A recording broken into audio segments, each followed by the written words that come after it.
Celtics, Hawks, Saturday. That means it's time for a crossover episode.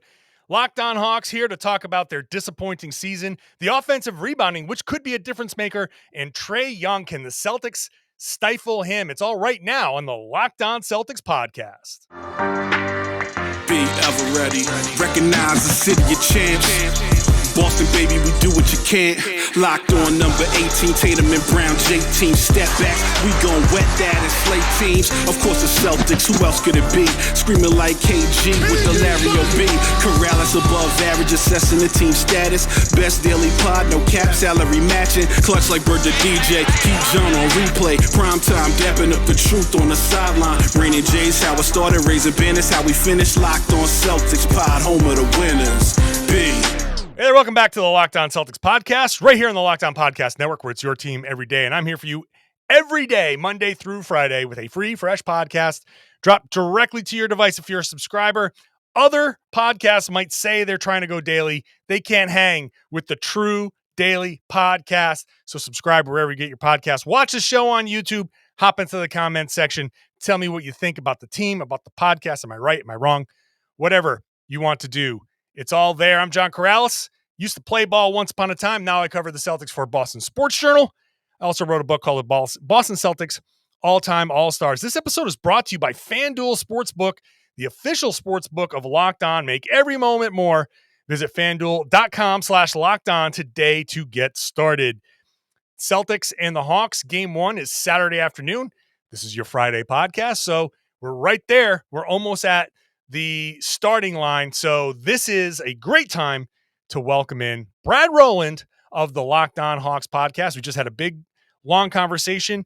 Later on in the third segment, Trae Young, how the Celtics can handle him. Can they get him flustered? The whole Marcus Smart thing. In the second segment, we'll talk about the offensive rebounding and how that can be a difference maker. But let's just get started on the Hawks and their disappointing season. All right, Brad, here we are. Unexpectedly, I think. Is this where you expected to be at this point in the season? Ooh, it kind of depends on when that question is asked. Preseason, no. Midseason, probably no. A rolling kind of like win probability chart of your confidence in being either a playoff team, a seventh seed, or you feel like should have been higher. I think you guys came in with higher hopes. Yeah, definitely. I think if you told me preseason, even with all the play-in stuff, they'd be the 7th seed, I would have said that's at least a mild disappointment for sure. They were talking all year long about their goal not being in the play-in, and so to end up there, even when you win your first game in upset fashion, not the best place to be, but not the worst either. It could have been much worse for this Hawks team in the last week or so. Yeah, I mean, sure, you could have just not made it at all, I suppose. So let's start from there. Why? Because I do think that this Hawks team is a little bit of a disappointment. And especially, I thought they were a disappointment last year. I thought they would bounce back after last season's kind of showing. And yeah, DeJounte Murray, I mean, I was really counting on the Hawks to be kind of one of those like 4, 5, 6 teams. Yeah, I think that's about right. I think that coming into this year, they were responding to last year because they underachieved, like you said a year ago. That was the one that was like kind of universally accepted. They made this conference finals run. No matter where you are on that spectrum, they were disappointed by the results of that. Tony Ressler made it very known, the owner, like they were going to make some changes. And the one thing I said heading into the last summer was that they're going to change something. They're not running it back after last year. And they made a big change with Murray, like you said. And then coming into this year, I'm not saying people picked them in the top 2 or 3 because that didn't really happen, but they were generally seen in that 4, 5, 6 range, maybe down to 7, but I had them in that 5, 6 range, somewhere in there. And to be 500 for most of the season is not where they wanted to be, especially they were pretty healthy. I mean, knock on wood, they didn't really have a lot of injuries this year either that would kind of explain why a team might plummet down to that range. So yeah, I mean, it's been a general disappointment. The coach got fired mid-season. I mean, they had this big change, and they've been better since then. But even then, they're not like lighting the world on fire as well as they played against Miami on Tuesday. So I think the general tenor on the team is definitely one of disappointment and potential change in the future, depending on how things go in the next couple of weeks. But for now, they are also kind of feeling pretty good compared to where they went most of the year because they just played so well against Miami and kind of finished the year strong. What did you make of the Trae Young rumors that he is among those that's able to be traded, willing to be traded? I think for me, I've kind of been in this posture for a while, and that didn't change for me. I made some calls, as you kind of have to after a report like that gets out. And for me, we're still in the place now where I'll be shocked if he is traded unless he wants to be. We're still there, and I've not heard that he wants to be at this point. Like, people point to him being represented by Clutch. Maybe look, if he wanted to get out, I think he probably could. It's most guys at his level, if they want to get out, they do. Sure. It took KD an extra few months, but he eventually got out. That kind of stuff happens. But I think for now, like, for them to trade him without him wanting to be traded this coming summer would shock me. It really would. I'm not saying it's a 0% chance, but it would blow me away just because they're so tied to him. I mean, ownership level on down. And I think for as much as the noise has kind of been buzzing behind the scenes, like, I think he understands that he has a lot of juice in the organization. And I think it's still his team, and it's been disappointing. But long story short, and I'll give you more if you want to. I'll be surprised if he gets moved. It didn't stun me to have that kind of news cycle. It was around the play, and it kind of made me laugh that let's talk about something this week nationally that has to do with the Hawks. Oh, Trae Young trade rumors, fire up the machine. So there's a little bit of that, I think, in there as well, just because all the way that it was timed. But I get it, but I'd be pretty surprised if he was traded at least anytime soon. I mean, the reason I asked, obviously it just came up, but there's always the chance of like discord. And hey, I've been around hearing about Jaylen Brown rumors for ever, and those have always been something that I've blown off. So you never know what's really real and what's not. I wouldn't expect Kevin O'Connor to not report something that he's heard, but sure. Regardless, you're heading into a playoff series. The last thing you want is your best player to be answering questions about trade rumors and stuff. But it, to their credit, didn't seem to bother him in that play-in game. So, I mean, you had a good performance there. So that's good. Yeah, if they had lost, at least locally, you would have the fans would have definitely blamed the rumors on all that stuff. Which is, you never know behind this, like, how much of that is motivating, how much of that is distracting. I agree that it's not great that Trae had to spend 5 minutes at a press conference having to answer questions the day of the play-in game about all of this stuff. So, like, that's not ideal. But he played fairly well in that game. They played well, and the vibes have not been great all year long around the Hawks, but they're pretty good right now. They're feeling okay. I think the new coaching staff has something to do with that. So it didn't derail things, at least in the short term. Let's get to the series here. Celtics and Hawks. Think the general feeling around here, and I think maybe nationally, is that the Celtics should kind of win this easily. Is there any reason for us to think otherwise?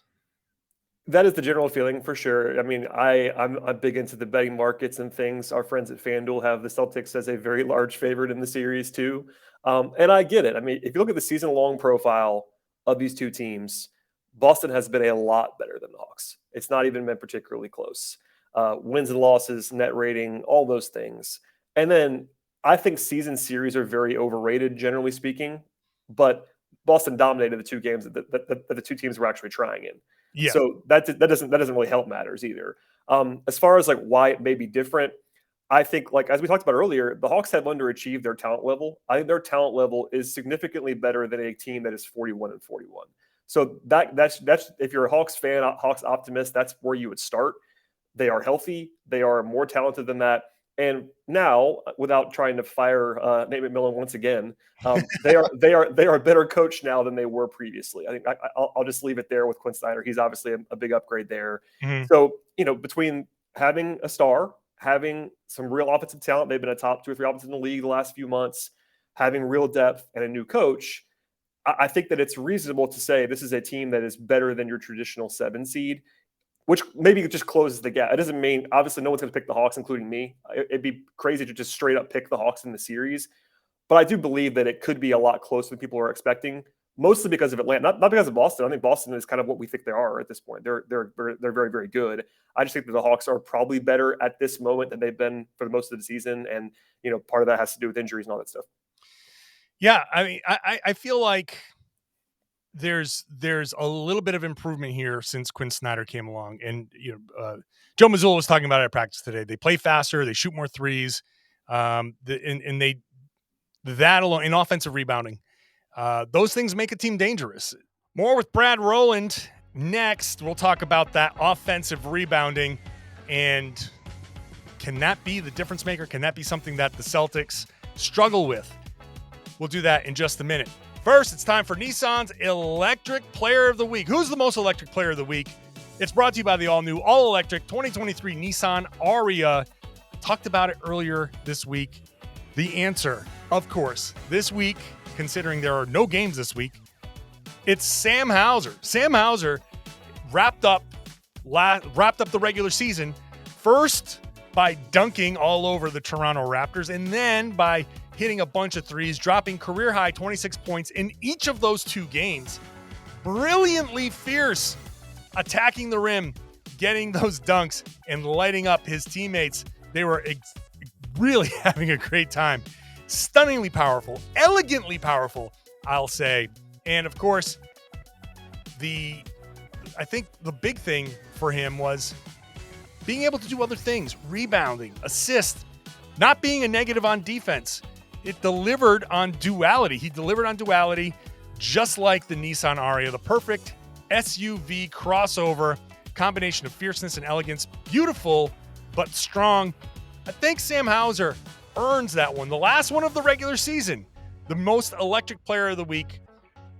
The 2023 Nissan Ariya packs pin you to your seat power and premium intelligence, all in one electric vehicle. It's the all-new, all-electric 2023 Nissan Ariya, the electric vehicle for people who love to drive. Shop now at nissanusa.com. The 22 offensive rebounds against the Miami Heat. Look, the Celtics are the league's number one defensive rebounding team. However, when they have lost, they have gotten killed on the boards. It's the one thing when the Celtics lose, it's mostly because their effort wanes. They don't typically lose games where they're trying hard and playing well, which happens to every team during the season. You try hard, you play well. Sometimes every once in a while, you just lose a game like that. But the Celtics, most of their losses have been effort based, and one of the first things that goes when effort comes around is rebounding.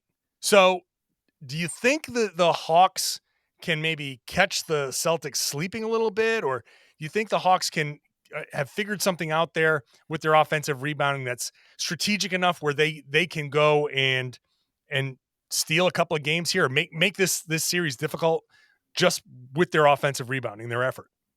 Yeah, I think the physicality aspect, this is a Hawks team, especially as constructed right now, that is much more athletic and forceful than they've been in the past. Even when they were awesome offensively last year, 2 years ago, it was mostly just Trae Young pick and roll surrounded by shooters. And that's a good formula. But now they have a healthy front court that is, they're not enormous. They don't have a 7-2 guy up there, but Clint Capella is one of the best rebounders in the league. That's one of probably his number one strength. They play big most of the time. They don't play a lot of small ball. Jaylen Johnson's this X factor second-year guy who's, all of 6'10" and kind of creates havoc. And I think that Miami game was kind of an outlier. They haven't been quite that physical and aggressive and forceful, but they show that they can do it, at least in that one game sample size. And in addition to being awesome on offense in the second half of the season, part of that's been offensive rebounding. Like, they've been a top 3 or 4 team. I think they're emphasizing that more, which is personnel driven too. So, the stat about Boston's defensive rebounding is going to make the rounds, but I found this interesting too. I'm sure you talked about it a lot. I think Boston's like in the bottom 7 or 8 in second chance points allowed. Like, it's really hard to be number one in defensive rebound rate and not be good at second chance points allowed. I don't know why. It's probably some noise in there, but like, I noticed that when I was doing some prep. I was like, that's interesting. And the Hawks had, I think, 26 against Miami. I'll say this: when they actually get offensive rebounds in the series, they better capitalize. Because that's where you can kind of waste those, and that kind of your edge can evaporate, because you can't just grab them. You got to actually do something with them to take advantage of that possession battle edge. This is the problem with the Celtics. Yeah, and so when you say the Celtics have the best defensive rebounding percentage out there are a lot of Celtics fans that go, "Really? You do?" Because when the Celtics give up offensive rebounds, those almost always get cashed in. They don't just let long. It's not just the odd long rebound. It's the weird that just was a bad bounce, and you rebound 77% of your the available rebounds out there. That does leave 23% of offensive rebounds out there for the other team to get. And it just feels like every time the other team gets them, it's a dunk, it's something. And you're like, oh, God, can't they rebound? And you at the end, you're like, oh, they did rebound. It's just the types, it's weird, the types of rebounds that they give up, which is kind of the big concern, because what did we just see against Miami? It's not just that they got 22 offensive rebounds. It's every single one of them was a Sadiq Bey dunk. It was somebody else doing chin-ups at the rim. I mean, everyone got cashed in. So if the Celtics aren't careful, that could be something that bites them, because the Hawks don't turn the ball over. They don't give up those opportunities. The only thing I will say is, if the Hawks do go for those offensive rebounds, you better get them, because the one stat that I picked up was that the Hawks give up, I think, the second or third most fast break points in the league, and that, if you're not turning the ball over, that's all off of their misses. You're trying to go in and crash the boards, and this is why Doc Rivers sends everybody back and doesn't crash. If you don't get that offensive rebound, the other team's running. And the Celtics are at their absolute best when they play up tempo. And if that rebound gets into Marcus Smart's hands and they're running, those points can add up pretty quickly. And that makes sense. And it's been a documented weakness of this Hawks team is not only transition defense, but point of attack defense. And, that's a bad recipe against this Boston team. We saw the last game of the season, throw it out for the most part. Nobody played in that game. Stylistically, maybe some interesting stuff there. But the first two games, I mean, Boston made 23s or more in both of them. And it was like a tire fire at all times. And that's what Boston can do to you. If they're going to make shots, that's what they can do to you. But the Hawks, beyond just the half-court concerns, they have to be intentional about getting back. If they don't, like to your point, if they don't get those rebounds crashing the glass, they got to have a plan, because they've always had a weakness or two or three sometimes in their personnel. Trae Young is a bad transition defender, unsurprisingly. They've had Gallo in the past. Bogdanovich is a step slow. They have these issues where they have trouble getting back in general. And if they are going to emphasize offensive rebounding, it's a high risk, high reward strategy, because like you said, they might just give up 25 fast break points in a game, and then you're probably drawing dead if that happens to you. So there's a little bit of a mixture there. I'm sure they know that. And I would think, he's not going to say this out loud, but Quin Snyder today, same thing as, at practice, was pretty outlandishly praising the Celtics. And that's what you should do going into a series. Number one, no bulletin board material. But it's if I can get in Quin Snyder, it's does he realize how big of an underdog they probably are here? And they call it David strategies. You have to treat it as if you're the underdog. And that's what I think that they should do. Will they? Will they admit that? I'm sure not. But there's a little bit of a part of that too. Well, you should be taking high risk, high reward strategies when you are supposed to lose a series like this. So that's part of it too. Yeah. So I think that's the Hawks' best chance. I don't think the Hawks are going to be able to score just at the level that they've normally scored at. I looked at their numbers against the Celtics, and their offensive rating is down almost 4 points facing the Celtics. The assists are down. Their field goal percentage is down. It's just the offense doesn't run as well against the second ranked defense in the league. So that stands to reason. So is there another way outside of the offensive rebounds that you think the Hawks can hurt the Celtics with their offense? I think that in general, Atlanta is better suited now to attack under Snyder and with the way that they're playing than they were earlier in the year, because those numbers stood out to me too about just Hawks overall versus Hawks versus Celtics.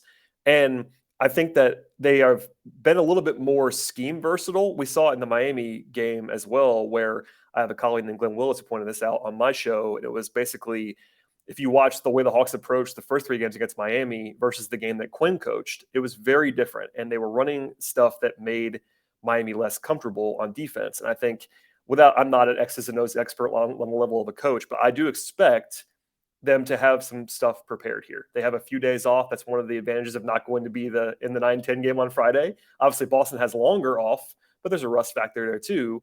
And I think for the first time in a while, you can kind of trust on the Hawks side, you have a coaching staff that's probably going to be a little bit more adaptable, maybe attack. I think the way we talked about before about the offensive rebounds is probably the number one thing, because Boston does play a little bit smaller than some teams do, and the Hawks playing bigger than some teams are. But there's not any, I mean, you know this, there's not any glaring weaknesses about how Boston defends. So it's getting guys in good situations. Like the Hawks lean heavily on Bogdanovich and Sadiq Bey playing together, which that's two of their backup wings, but they're also their two best shooters.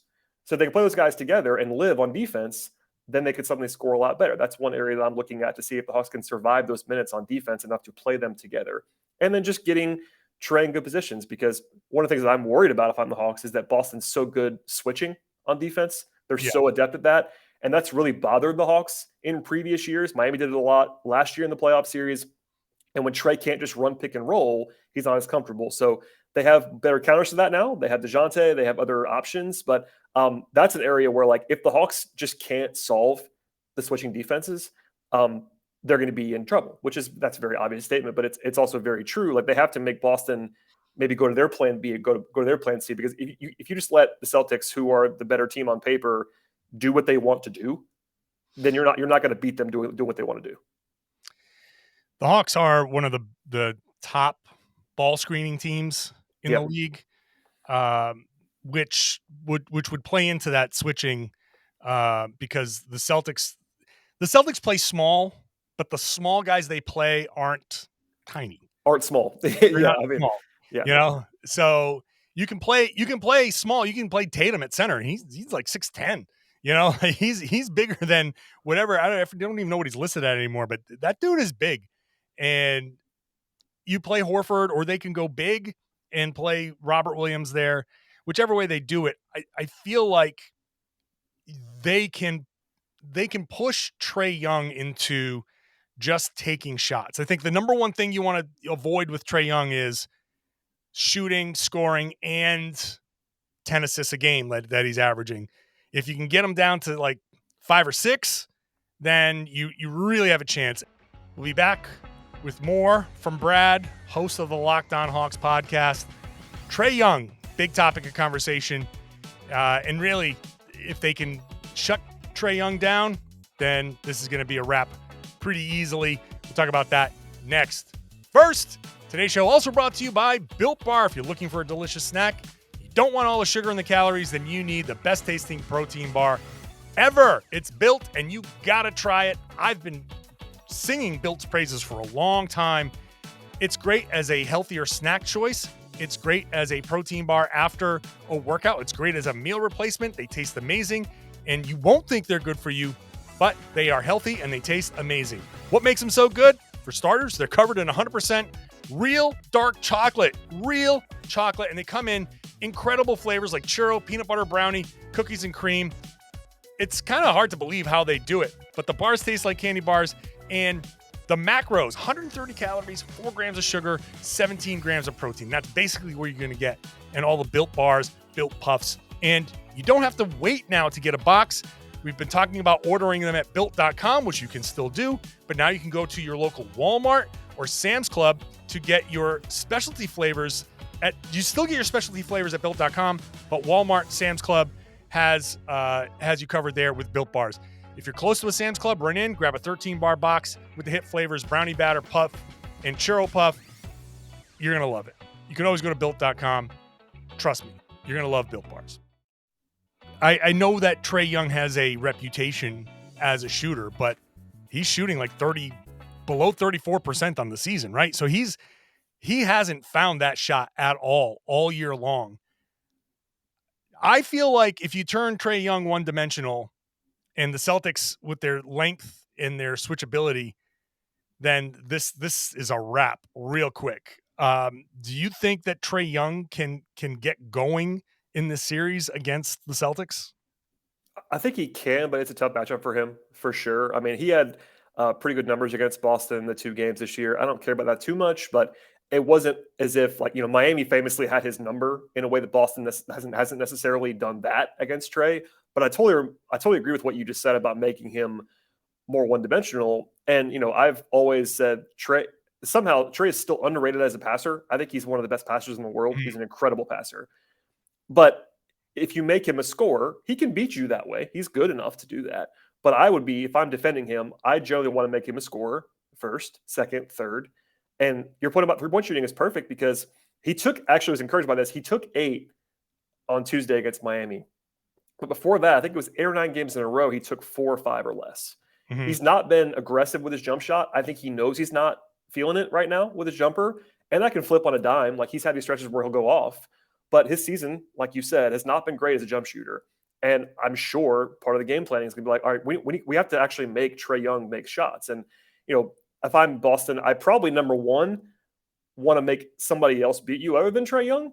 But beyond that, if you're going to have Trae Young be in that position, I think you probably have to take your chances to make him a jump shooter. And if he has a game where he shoots 6 of 7 from 3, which he might do, you tip your cap a little bit. But you're right. Like, he's at his best when he's getting downhill, number one. He's one of the best lob throwers in the league. The Hawks love that lob game, the high screen and roll, all that.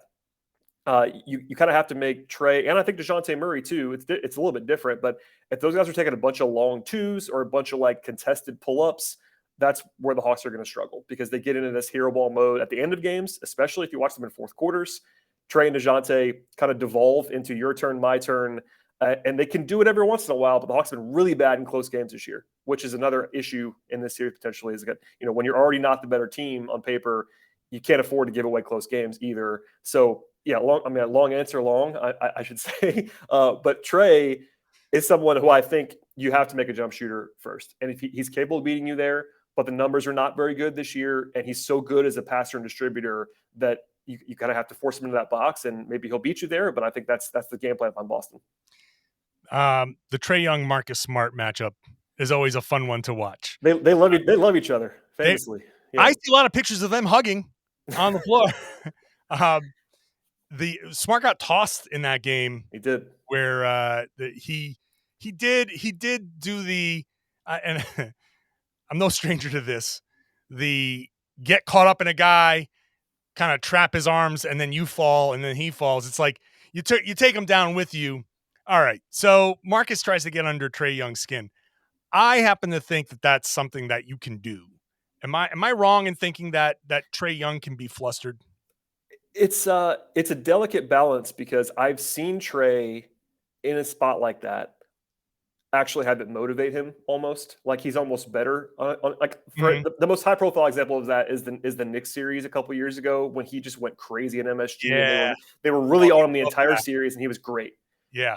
But how much of that is the situation versus he was in total control against the Knicks team that was playing drop coverage, and he was perfectly in his element.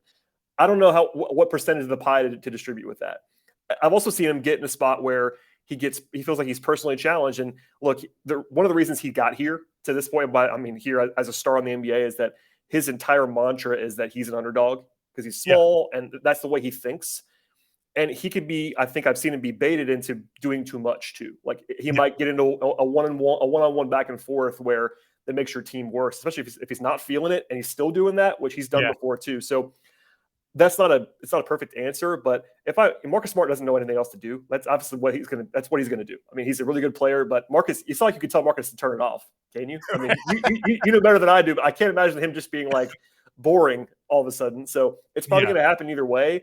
And I actually don't know how Trae will respond. Maybe he's taking a lot of deep breaths in the last couple of days, and he'll be more smooth sailing in this series because I'm sure he knows this is going to happen to him. Him and Smart have a documented history together. Yeah. But it could go either way. I mean, I really have seen him do both in terms of kind of killing the Hawks, being over aggressive when he's kind of in this one-on-one mode, or the other way, or also the other way around. Yeah, I just feel like my read on it is that Smart will bait him into some of that stuff. He won't get the whistles that he's normally used to getting in the regular season. And he won't get to the line as much. He'll get frustrated, and there will be some devolution into it. Like, all of a sudden you'll start seeing some logo threes going up because nothing else is working for him. And if those don't fall, if he's not feeling it, then that's like I feel like when he's missing those, the Hawks are just like, they can spiral. And honestly, it's going to sound weird. I've wanted Trae to take, not necessarily the logo threes, but I've been hoping he takes more threes this year, despite him not shooting well, because I just think he's got to be more aggressive with it. But yeah, there's a certain caliber of shot that he can take that is not the one you want, and it is the one that Boston wants. And you mentioned it. I meant to say it earlier, but the fact that Boston, I think, is like number 3 or 4 in the league in free throw rate allowed. They do a really good job at not fouling. That's going to be big in the series because not only Trae's the only guy on the Hawks roster that actually gets to the line regularly. And if he's not getting to the line, they don't have other guys that really get there very often. So if suddenly Boston's taking 12 more free throws in every game, that's going to be a really rough X factor because, fortunately, Boston's not a huge free throw rate team on offense, but they don't foul, which is a big thing. So let's wrap this up here. What's your feeling here on how this series is going to go? I think it's going to be more competitive than people think. And that doesn't mean the Hawks are going to win the series. I'd be pretty surprised if they did. I think it's a non-zero. I think that should go without saying in a 7-game basketball series. It's not ever a 0% chance. I actually had to do a write-up for Sportsline where I do some work, and I had to make an actual betting pick on the series. And I took the Hawks on this alternate, the Hawks plus 2.5 games. So basically, I had the series go 6 or longer. And it was plus money. But I think that there's a little bit of value there. I think there's a chance that the Hawks make this interesting. And if they were to lose game 1, I'll feel a lot less positive about that because I think game 1 is a great opportunity for the Hawks, honestly, to steal one. And they're underdogs for a reason. They should be underdogs in the game. I'm sure it'll be in the building. It'll be a madhouse. But it's a weird afternoon game. Boston's been off for a week. Hawks just played. There might be a little bit of a rusty thing there, especially in the first half. If the Hawks are up by 10 in the second quarter, won't surprise me at all. Of game 1. Now, if they blow the lead, that won't surprise me either because the Hawks do that. But I think the Hawks. My strongest feeling is that the Hawks are going to get at least one, and I think probably 2 games in the series. I would pick Boston to win. I'll be surprised if we see anyone nationally take the Hawks to win. If you find someone, John, let me know. I'll let you know. I don't think we're going to see one of those people. But look, if I'm the Hawks, and I'm not a homer really on my show, I cover the team very objectively to the point where Hawks fans don't always love what I say. If I'm the Hawks, I kind of love that no one's picking me. I mean, sure. Does that matter? Maybe not. But, if you're in that locker room and you're playing better right now than you've played, and that not a single soul is picking you, it doesn't hurt you. That's for sure. No. So I'll leave it there just to say, obviously we pick Boston to win the series. I do think the Hawks are more alive than people are kind of giving them credit for. Okay. That's good to hear. I am definitely one of the people who think this is a 5-game series. And I'm saying 5 out of respect. So I get that too. I mean, again, on paper, if you assume this Hawks team is the team they've been all year long, then that's the right pick. Yeah. That's how much better Boston has been than Atlanta through 82 or now 83 games for the Hawks. That's the gap. That's the gap that should be there, and that's why the point spread is what it is. That's why the series price is what it is. To actually think the Hawks have a real chance to make this a long series, you have to buy into them being different now than they've been all year long. That's fair. And hey, look, Quin Snyder's come in. He hasn't had a chance to make any real impact on the personnel. He hasn't had a chance to, hire his own staff and put his own game plan in. It's hard to do that on the fly. So if we're going to see a Quin Snyder impact, we might see it next season. And, it'd be good. Look, I've been really hard on the Hawks the past couple of seasons, especially. Once I heard Trae Young say that he was bored by the regular season, I was like, who the hell are you? Yeah, that did not go over well at all. Yeah. Nor should it have. That was a terrible quote. And so I've kind of let that kind of seethe in my consciousness over the past couple of seasons. I'd like to see them turn it around because I like to see teams be good. I like to see a competitive conference. And so, but I don't think it's happening now. We'll see some of Quin Snyder's impact now, but I don't think much is going to change. So we'll see. Thanks for doing this crossover episode, and who knows how this thing is going to go. Yeah, maybe we'll have to talk again at some point. If this thing starts to go long, we might have to fire up the crossover machine once again. And if not, then we won't, I'm sure. But we'll leave the door open. And I appreciate you having me and hosting this thing, and it was a good time. Thanks for Brad for taking a few minutes there to discuss this series. What am I going to be talking about Saturday? Game 1 of the Celtics and the Hawks. That's going to be the next podcast. So special bonus podcast. Of course, it's game 1 of the playoffs. I'll have a bonus podcast for you after that. Game starts at 3:30, so I'll have the podcast dropped a little earlier than normal And hopefully I get a chance to do it from the arena. But the Bruins are taking over there as well. So they're going to be turning the whole thing around. I'll find a spot to do a podcast for you there. Don't worry about it. Make sure you're subscribed wherever you get your podcast, whichever app you use. Hop into that comment section on the YouTube page. Join the conversation. Start the conversation. Tell me what you think. Tell me what you think about what Brad said about the Hawks. I thought it was pretty good information, pretty even keeled. Not coming in here being a homer. So that was good. I hope you enjoyed it. I hope you enjoyed it enough to share the podcast, tell your friends and everybody they should be listening to and watching the Locked On Celtics podcast right here on the Locked On Podcast Network. Your team every day.